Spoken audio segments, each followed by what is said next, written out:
Hello everyone, welcome to Mandarin Framework. Today, over a cup of coffee, let's talk another real story. A story about left behind children in China. In Chinese, it is 留守儿童,留守儿童. Let's first explain what left behind children means. In China, this term refers to children whose parents migrate to big cities for work, leaving them behind in rural areas, usually under the care of grandparents or relatives. Their childhood is divided into two halves, one forced to be mature, the other filled with loneliness. No one truly understands. This story happened around me. I met this little girl when she was 9 years old. She came from a rural family in Henan province. Her father was 21 years older than her and worked long-term in Beijing as a migrant labor. When she was 5, her mother had an affair with a co-worker in the factory she worked and left the family. 2 years later, her father remarried, but she stayed behind in her hometown, raised by her grandparents. Her stepmother occasionally traveled to Beijing to be with her father. That's how she grew up. Until 2019, when I saw her again, she was painfully shy, dark-skinned, thin, and quiet. When you asked her something, she would answer politely, briefly, but every word felt rehearsed, like something she had memorized. Polite, eager to please, but empty. Back then, I thought she was simply shy. But everything changed in 2023. Her father divorced again that year, and she had just entered middle school. Suddenly, the quiet little girl became what the school called a problem student. She gathered 2 other girls and beat up a classmate in the school bathroom. The victim's parents called the police, and the incident ended with her father paying 3,000 compensation. After that, she began to reject school entirely. Her teacher would send messages to the parents' group almost every day. She slept in class today. She was caught smoking in the toilet. She ran away overnight and didn't come back to the dormitory. Gradually, she became known as the troublemaker. Eventually, the school decided to suspend her for 7 days for reflection. She wasn't just disruptive, she had also physically fought with teachers. But when she went home, things got worse. She slept all afternoon and went out at night, not returning until dawn. Her grandparents worried endlessly, asking her aunt to drive around the streets late at night, searching for her near food stalls. They left the door unlocked, waiting for her to come home, sometimes until morning. On the 3rd day, the family couldn't take it anymore. Her grandfather called her father, who booked her a train ticket, to Beijing. I saw her again on a cold afternoon that winter. She had just woken up. Furious, shouting at her father in the small shop he ran.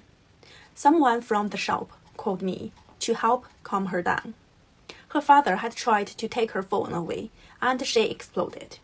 She screamed, "For the past few years, when have you ever cared about me?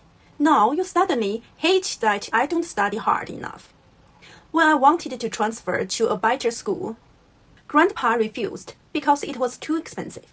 I know he was afraid that if I went, your wife would also want to send her daughter there. During the summer in Beijing, I wanted to eat Hai Di Lao, a Chinese hot pot restaurant, which is really famous. But she said it was a waste of money. I spent 98 yuan on McDonald's. She called me spoiled. I wanted to save the leftovers in the fridge, and she shouted that her cosmetics were in there and food would smell.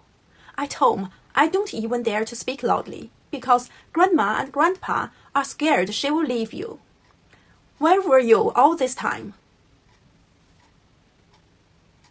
Now you want to act You want to act like a good dad? Too late. When have you ever treated me like your daughter? Her father sat there silently, not saying a word.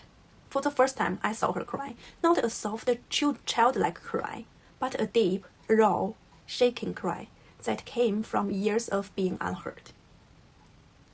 A year later, she was sent to a closed military-style boarding school. She wasn't yet 16. Legally, she was still a child. But in life, she had been forced to grow up far too early. At that school, she woke up at 5 every morning. She wore camouflage, ran drills, memorized rules, cleaned floors, and wrote daily reflections. Correction became the only solution her family could think of. But no one ever asked her what she truly needed: discipline or love. People often say a problem child, but they rarely say the child who was left behind, the one who just wants to be loved. She isn't bad. She's just terribly lonely. When family, school, and society all disappear at once, rebellion isn't evil. It's just a cry for help. That's the real story happened to my friend's daughter, and a real life for those children who be left in their hometown. According to China's Ministry of Education and the Ministry of Civil Affairs, there are currently around 6.7 million left behind children in China. Their parents work far from home, leaving them in the care of grandparents or relatives for years at a time. But left behind children is not just a family issue. It reflects deeper social challenges: urban-rural inequality, labor migration, and the uneven distribution of education resources. These children long for their parents' presence more than anything else. Perhaps what they need most isn't another textbook, but a parent who says, "I'm home."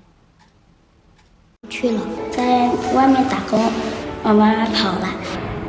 我们妈妈说这次要放寒假才能回来，只能过年见到她一次。过生日的时候她就回来了。工作挺忙的，平常5点下班，有时就加班。我希望他们能多回来看看我们。谢谢你们培养我，谢谢爸爸妈妈对我的养育之恩，我很想他。We will explore this question: why must so many Chinese families choose between making a living and being together?